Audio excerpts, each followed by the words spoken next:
একের পর এক পছন্দের ধারাবাহিকগুলি শেষ হয়ে যাচ্ছে। দু একদিনের নোটিশেই বন্ধ হচ্ছে এই ধারাবাহিকটি। সম্প্রতি জি বাংলা একসাথে বন্ধ করেছে অনেক ধারাবাহিক। কার কাছে কই, মনের কথা, আলোর কোলে, অষ্টমী এবং এবার শেষ হচ্ছে যোগমায়া। সন্ধ্যের সময়ে আরম্ভ হবার পরে একবারও স্লট পায়নি যোগমায়া। তবে 10:30টায় গিয়ে প্রথমবার স্লট পায়, কিন্তু তারপরেও লাভ হয় না। টিআরপিতে পিছিয়ে পড়ে যোগমায়া। গল্পে খুব বেশি নতুনত্ব না থাকাতে এবং কিছুটা একই ধাঁচের গল্প হওয়াতে যতটা আশা করা হয়েছিল ততটা সাফল্য পায়নি যোগমায়া। তাই মাত্র 3 মাসেই শেষ দিনে শুটিং করল ব্লুজ প্রোডাকশন।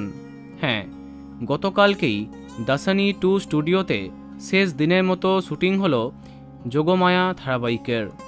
এদিন অভিনেত্রী অনন্যা বিশ্বাস এটা স্টোরিতে দিয়ে জানান, রুদ্রাণী চ্যাটার্জির তরফে বিদায়।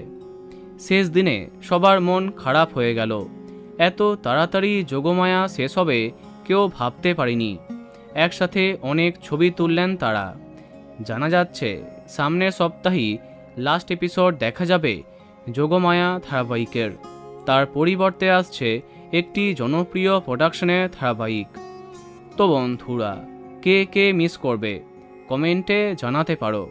ভিডিওটি লাইক এবং শেয়ার করো। এই রকম আরও অনেক ভিডিও পেতে সাবস্ক্রাইব কারেন্ট পজ। ধন্যবাদ।